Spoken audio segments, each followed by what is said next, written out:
ওয়াদাউ আশ-শামসা ফি Yemeni, সূর্য যদি ডান হাতেও দাও, ওয়াল কামারা ফি ইয়াসারি, চন্দ্র যদি বাঁ হাতেও দাও, এই কালেমার দাওয়াত থেকে এক হাতও আমার পিছনে নেওয়া যাবে না। চিল্লা এখন ঠিক কিনা? মুমিন কখনো ভয় পায় না, মুমিন কখনো পিছু হটে না, মুমিন স্ট্র্যাটেজি চেঞ্জ করে, মুমিন কৌশলী হয়। এই রাস্তা দিয়ে যাওয়া যায় না, বৈশা বৈশা কেঁদে লাভ নাই, রাস্তা আরেকটা খুঁজতে হবে, আরেকটা রাস্তা বানায় নিতে হবে। এটাই হচ্ছে মুমিনের বৈশিষ্ট্য। আল্লাহ তুমি বোঝার তৌফিক দাও। তো বিশ্বনবীর মাক্কি ইনিংসের খেলার সিস্টেম ছিল ঠ্যাক দিয়ে খেলতেন। ক্রিকেটে কি বলে যে উইকেট বাঁচায় খেলতে হবে, তোমার উইকেট যাতে পড়ে না যায়, তো ঠেকায় ঠেকায় খেলে। তো বিশ্বনবী ঠেকায় ঠেকায় খেলছেন, আর 4 ছক্কা মারছে সব মাদানি ইনিংসে। সুবহানাল্লাহ নাই? মাদানি ইনিংসে বিশ্বনবী গর্জে উঠলেন, জ্বলে উঠলেন আপন শক্তিতে। রবি না? তো বিশ্বনবী মাদানি ইনিংসে যেটা করেছেন সেটা হচ্ছে সমাজ সংস্কার করেছেন। He was a very good reformer of the society, as a father, as a husband, as a reformer of the society, as a lawgiver, as a lawmaker, as a commander, and as a messenger. Muhammad is the Superman of the world. স্বামী হিসেবে, বাবা হিসেবে, নেতা হিসেবে, নবী হিসেবে, সমাজ সংস্কারক হিসেবে, আইন প্রণেতা হিসেবে মুহাম্মদ হচ্ছেন এই পৃথিবীর জন্য সুপারম্যান। তার কোনো তুলনা হয় না, বিশ্বনবীর কোনো তুলনা হয় না। Beyondless, boundless, bottomless. তারা নিয়ে কথা বলতে গেলে সময় ফুরায় যাবে, মাইকের ব্যাটারি শেষ হয়ে যাবে, মাগার কথা শেষ হবে না। এজন্য ওনার জীবনের ক্ষেত্রে বলা হয় বিয়ন্ডলেস, বাউন্ডলেস, বটমলেস। অসাধারণ ব্যক্তিত্ব, সুপার ক্যালিফ্রাজিলিস্টিক এক্সপিয়ালিডোসাস, অসাধারণ, যার কোনো তুলনা হয় না, এক্সেলেন্ট, আনপ্যারালাল। মাদানী জীবনে উনি সশস্ত্র সংগ্রাম করলেন, সংস্কার করলেন সমাজটাকে, সেনাবাহিনী বানালেন। তখন আর নরম নরম ভাবে খেলে নাই, গরম ভাবে খেলেছে। এটা হচ্ছে ইমানের দাবি। মুমিনরা কৌশলী হয়, যখন যে পরিস্থিতি, ওই পরিস্থিতির সাথে তাদের স্ট্র্যাটেজি তারা পাল্টায়। তো বিশ্বনবীর মাদানী ইনিংসে এই সূরা নাজিল হয়নি, হয়েছে মাক্কি ইনিংসে, মাক্কি সূরা। এই সূরার অনেক ফজিলত, ছোটবেলা থেকেই সূরা ইয়াসিনের অনেক ফজিলতের কথা আমরা শুনেছি না? বিশ্বনবী বলেছেন ইন্না লিকুল্লি শাইইন কলবান ওয়া কলবুল কোরআনি সূরাতু ইয়াসিন। সব জিনিসের একটা কলব আছে, হৃদয় আছে, অন্তর আছে, আর কোরআনের কলবের নাম হচ্ছে সূরা ইয়াসিন। বিশ্বনবী বললেন ইন্না লিকুল্লি শাইইন কলবান, সব জিনিসের একটা কলব আছে। ওয়া ইন্না কলবাল কোরআনি সূরাতু ইয়াসিন, আর কোরআনের কলবের নাম হলো সূরাতু ইয়াসিন।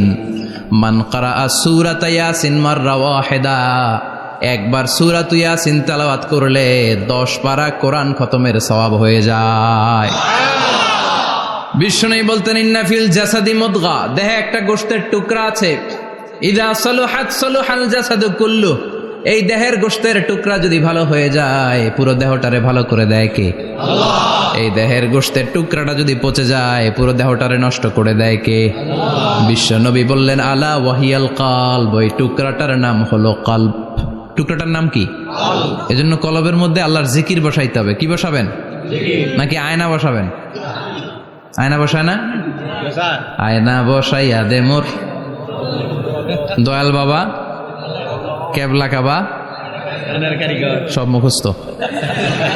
আয়না বসাইয়া দে মোর, নবীর কলবে আয়না বসায় নাই নবী। সেদিন আবু বকর, ওমর ফারুক, কেউ আয়না বসাইছে?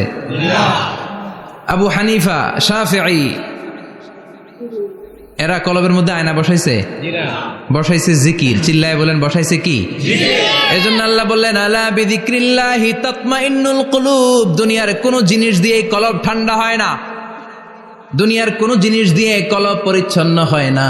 কলব শুধু পরিচ্ছন্ন হয় একটা জিনিস দিয়ে, লা ইলাহা ইল্লাল্লাহ, লা ইলাহা ইল্লাল্লাহ, লা ইলাহা ইল্লাল্লাহু মুহাম্মাদুর রাসূলুল্লাহ সাল্লাল্লাহু আলাইহি ওয়াসাল্লাম। তাহলে কোরআনের একটা কলব আছে, আমাদের দেহে যেমনি কলব আছে, প্রতিটা প্রাণীর যেমনি কলব আছে, অন্তর আছে, কোরআনেরও কলব আছে না নাই? কোরআনের কলবের নাম চিল্লায় বলেন, কোরআনের কলবের নাম। আবার বিশ্বনবী বলতেন ইকরাউ আলা মাউতাকুম সূরাত ইয়াসিন, তোমাদের মুমূর্ষু ব্যক্তিদের সামনে বসে সূরাত ইয়াসিন তেলাওয়াত করো। রূহ চলে যাবে, মৃত্যুর একেবারে দ্বার প্রান্তে দাঁড়িয়ে এই মুহূর্তে তার পাশে বসে পড়তে আরম্ভ করেন ইয়াসিন ওয়াল কুরআনিল হাকীম ইন্নাকা লামিনাল মুরসালিনা আলা সিরাতিম মুস্তাকিম। ওই ব্যক্তির ঈমানের মৃত্যু দান করে দিবে কে? আল্লাহ। মৃত্যুর কষ্ট হালকা করে দিবে কে? আল্লাহ। আবার বিশ্বনবী বলতেন রাত্রিবেলা যে ব্যক্তি একবার সূরাত ইয়াসিন তেলাওয়াত করে ঘুমাতে যায়, সকালবেলা নিষ্পাপ অবস্থায় তারে ঘুম থেকে জাগাবে কে? আল্লাহ। তাহলে এই সূরার মর্যাদা কম কম না বেশি বেশি? কলবুল কোরআন, এটা কোরআনের কলব, একবার পড়লে 10 পড়ার সওয়াব। আবার মুমূর্ষু ব্যক্তির সামনে বসে সূরা ইয়াসিন তেলাওয়াত করতে বলা হয়েছে, তাহলে মৃত্যুর কষ্টরে হালকা করে দেয় কে? আল্লাহ। আবার রাত্রিবেলা সূরা ইয়াসিন তেলাওয়াত করলে সকালবেলায় নিষ্পাপ বানায় দেয় কে? আল্লাহ। মনে থাকবে? কোরআনের কলবের নাম কি? ভুলে যাবেন না তো? বেশি বেশি তেলাওয়াত করতে রাজি আছেন? সকাল সন্ধ্যা তেলাওয়াত করবেন তো? সূরা ইয়াসিন ছাড়াও এই সূরার অনেকগুলো নাম তাফসীর গ্রন্থে পাওয়া যায়। এই সূরার একটা নাম হচ্ছে সূরাতুল কাদিয়া। সূরাতুল কাদিয়া তাকদি হাজাতা কারিইহা। যে এই সূরা তেলাওয়াত করে ওই তেলাওয়াতকারীর যে হাজত আছে, প্রয়োজন আছে, এই সূরার বরকতে আল্লাহ তার প্রয়োজন পূরণ করে দেয়। আমাদের জীবনে প্রয়োজন আছে না নাই? কার কাছে চাইবো? বিপদে পড়লে কারে বলবো? আমরা বিপদে পড়লে প্রথমে শেয়ার দেই ফেসবুকে। কোথায় শেয়ার? আগে শেয়ার দিব কার কাছে? মনে থাকবে? বিপদে পড়লে ফেসবুকে শেয়ার দিব না, বন্ধুরে শেয়ার করব না, বউয়ের কাছেও পরে শেয়ার করব, আগে শেয়ার করব কার কাছে? মনে থাকবে? এজন্য বিশ্বনবী বলতেন এই সূরার নাম সূরাতুল কাদিয়া, মানুষের হাজত পূরণ করে দেয়। এই সূরা তেলাওয়াত করে যদি আপনি আল্লাহর কাছে কোনো বিপদ থেকে পানা চান অথবা কোনো প্রয়োজন নিয়ে দোয়া করেন, সূরার বরকতে প্রয়োজনটা পূর্ণ করে দেয় কে? আল্লাহ। কেউ যেটা পারে না পারে কে? আল্লাহ। কেউ যেটা দেয় না দেয় কে? আল্লাহ। কেউ যেটা শোনে না শোনে কে? আল্লাহ। তাহলে পেলাম সূরাতুল কাদিয়া। আরেকটা নাম আছে সূরার, সেটা হচ্ছে সূরাতুল আযীমা, সুমহান সূরা। কি সূরা? সুমহান, আযীমা। এই আযীম আর আযীমা এই শব্দ দুইটা অনেক দামি, আল্লাহ যে কোনো জায়গায় ব্যবহার করেন নাই। বিশ্বনবীর চরিত্রের উপমা দিতে যে আল্লাহ আযীম শব্দ বলেছেন, তাই না? রব্বুল আলামিন বলেন ওয়া ইন্নাকা লাআলা খুলুকিন আযীম। ও নবী, সাধারণ কোন চরিত্র আপনারে আমি দেই নাই, আপনারে আমি দিয়েছি আযীম একটা চরিত্র, খুলুকুন আযীম। And verily indeed you are on a very good standard of character. অসাধারণ চরিত্র দিয়েছে। বিশ্বনবীর চরিত্র বুঝাতে যে আল্লাহ কি শব্দ ব্যবহার করেছেন? কথা বলে না, তাফসীর শিখে যেতে হবে। কোন শব্দ ব্যবহার করেছেন? আযীম। আবার আল্লাহ নিজের পরিচয় দিতে যে আযীম বলেছেন, ওয়ালা ইয়াউদুহু হিফযুহুমা ওয়া হুয়াল আলিয়্যুল আযীম। সুবহানাল্লাহ। আকাশ জমিনের নিয়ন্ত্রণ করতে যে আল্লাহ কখনো ক্লান্ত হয় নাকি? কারণ তিনি হচ্ছেন আল আলিয়্যুল আযীম। আল্লাহু আকবার। তার মানে নবীর চরিত্রের ক্ষেত্রে আযীম, আল্লাহর নিজের সত্তার ক্ষেত্রে আল্লাহ বললেন আযীম। আবার বললেন কিয়ামতের দিন গোটা পৃথিবীটারে আমি নাড়িয়ে দেব, গোটা পৃথিবীতে একটা আমি ভূমিকম্প দিব। এই কথাও কোরআনে আছে না নাই? ইযা জুলজিলাতিল আরদু জিলজালাহা আল কারিয়াতু মাল কারিয়া। পুরো পৃথিবী কাঁপিয়ে দিব। এই কাঁপাকাঁপিটা ওই দিনের ভূমিকম্পটা কি অন্যান্য সময়ের ভূমিকম্পের মতো হবে? এই ভূমিকম্পকে আল্লাহ বলেছেন আযীম। ইন্না জালজালাতাস সাআতি লা শাইউন আযীম। সেদিনের ভূমিকম্প সাধারণ কোনো আর্থকোয়েক নয়, সাধারণ ভাইব্রেশন না, এটা আযীম। আবার আল্লাহ এই কোরআনকেও আযীম বলেছেন, ওয়ালাকাদ আতাইনাকা সাবআম মিনাল মাসানি ওয়াল কুরআনাল আযীম। ও নবী, আমি আপনার নিত্য পাঠনীয় সপ্তবাক্য সূরাতুল ফাতিহা দিয়েছি, সাথে সাথে কোরআনে আযীম দান করেছি। সুবহানাল্লাহ। তার মানে কোরআনের ক্ষেত্রে আযীম, কিয়ামতের ভূমিকম্প এটা আযীম, আল্লাহ নিজেও আযীম, বিশ্বনবীর চরিত্র। আবার এই সূরাটাও যেহেতু দামি, এজন্য এই সূরার নাম সূরাতুল আযীমা, সূরাতুল সুমহান সূরা। এটা যেন তেন সূরা নয়, এটা তো কোরআনের কলব। কলব ছাড়া মানুষ বাঁচে? হার্ট ফাউন্ডেশনে যেয়ে দেখবেন মানুষের কি অবস্থা।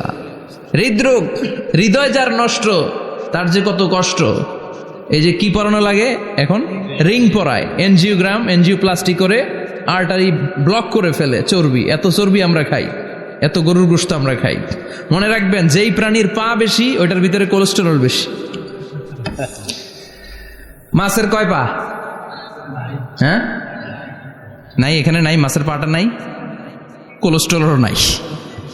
মুরগির কয় পা? জোরে বলতে হবে। তার মানে কিছু কোলেস্টেরল আছে না নাই? গরুর কয় পা? কোলেস্টেরল বেশি না কম?